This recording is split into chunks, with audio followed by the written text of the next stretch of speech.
হযরত আবু হুরায়রা রাদিয়াল্লাহু তাআলা আনহু বর্ণনা করছেন।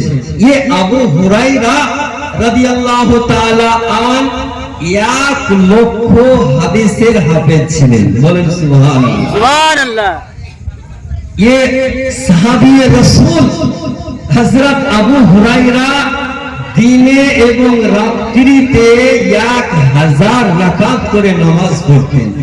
সুবহানাল্লাহ বলবেন না? সুবহানাল্লাহ। আপনি বলবেন মুফতি সাহেব এটা কি করে সম্ভব একজন মানবের দ্বারা 1000 রাকাত করে নামাজ পড়া? তো আপনি ইতিহাস উঠিয়ে দেখুন, হযরত আবু হুরায়রা রাদিয়াল্লাহু তাআলা আনহুর এটা জ্বলন্ত কারামাত ছিল।